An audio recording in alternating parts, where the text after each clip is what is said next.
अब आपकी यात्रा, साइकिल वाली यात्रा जो है वापसी पे है और आप लोग आते हैं राम जी की जन्मभूमि अयोध्या नगरी में। तो वहाँ भी एक से बढ़कर एक रोचक प्रसंग होते हैं। तो अयोध्या नगरी में आप जब वापस आते हैं आप लोग, तो आपका नाम भी राम है, राम जुड़े हुए हैं। तो राम का नहीं, श्री राम सुधार सर जी का अयोध्या नगरी कैसे स्वागत की थी उस समय?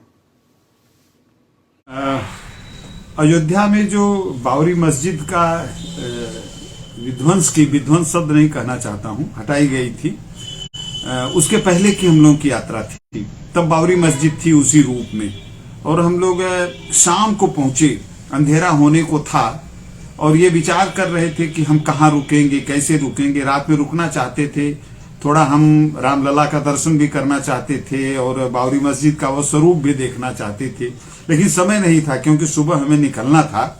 तो सूर्यास्त के बाद हम लोग पहुंचे और संयोग से एक लड़का मिल गया, और मिलने के बाद उसने कहा कि मैं भी सर एनसीसी का कैडेट हूं।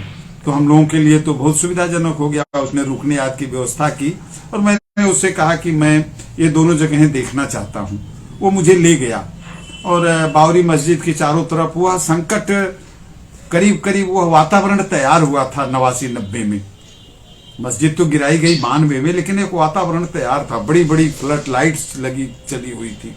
तो मैंने देखा कि वो लड़का, उस लड़के से बहुत सारी मेरी बातचीत हुई, उसके बारे में मैंने दर्शन भी किया। मैंने कहा कि देखो, देश में बड़ा तनाव है इस बाबरी मस्जिद को लेकर के, और एक विशेष पार्टी का है कि हम रामलला मंदिर बनवाएंगे, हम मंदिर को लेकर के तमाम राजनीति भी हो रही है। वो लड़का एक्चुअली मुसलमान ही था। उसने मुझे बताया कि सर अयोध्या, मैंने उसमें संकेत किया है, उस घटना का भी संकेत किया है। उसने बताया कि सर अयोध्या के हिंदू मुसलमानों में कोई वो नहीं है, हम सब एक हैं। यह राष्ट्रीय स्तर पर राजनीति इसको विषाक्त कर दे रही है, नहीं तो हम लोगों के यहाँ कोई इस तरह का भेद नहीं है, और अयोध्या में तो हम भाई भाई की तरह से रह रहे हैं। तो मैंने जाके देखा कि बाबरी मस्जिद का जो ताला खुला हुआ था, उसके भीतर राम लक्ष्मण की मूर्ति थी। वहां पुजारी पूजा कर रहे थे, और जिस मस्जिद के अंदर राम लक्ष्मण की पूजा हो रही हो, वह मस्जिद तो हो ही नहीं सकती है, मस्जिद वो थी ही नहीं। और उस लड़के का भी कहना था कि अगर राजनीति नहीं होती तो धीरे धीरे धीरे यह हिस्सा गिर जाता है, तो मंदिर ही है। लेकिन अब वो उस पर बहुत सारी बातें, मेरा कहना आज संदर्भ बदल गया है, आज वो मस्जिद नहीं है। और 24 के इलेक्शन के पहले भारतीय जनता पार्टी एक बड़ा भव्य राम मंदिर बनवा रही है, तो अलग संदर्भ है। लेकिन राम के रूप में अयोध्या अगर उसी रूप में है, सरजू हैं, तो हमारी आस्था का प्रश्न है। और मैं उस समय ये सोचता था कि अगर इतने ज्यादा देश भर के मंदिरों को मुगलों ने तोड़ा, यह बिल्कुल सत्य है, इसमें कोई झूठ बात नहीं है। तो एक अगर अयोध्या के मंदिर को इस देश का हिंदू अपनी आस्था के कारण कह रहा है कि इसको छोड़ दो, तो मुसलमानों को छोड़ देना चाहिए था, और शायद तब वो हमारे हृदय के और करीब आ गए होते।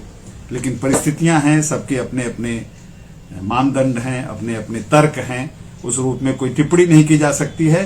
लेकिन उस समय हम लोगों ने देखा था कि बाबरी मस्जिद थी, उसके भीतर किस तरह से पूजा हो रही थी, और वह स्वरूप जो रामलला का था वह किस रूप में। जी सर, तो नहीं, ये किताब पढ़ने के बाद लगा कि यह किताब जो है भारत को जोड़ती है। तो अगर मैं ग्राउंड लेवल पे, जमीनी स्तर पे बात करूं, तो मुझे ये लगा कि मतलब सब लोग एक ही हैं। ये कहीं से तो है जो हवा दी जा रही है, और लोगों में उस हवा के कारण जो है ईर्ष्या, द्वेष, घृणा, नफरत, जो भी कर लीजिए, लेकिन है।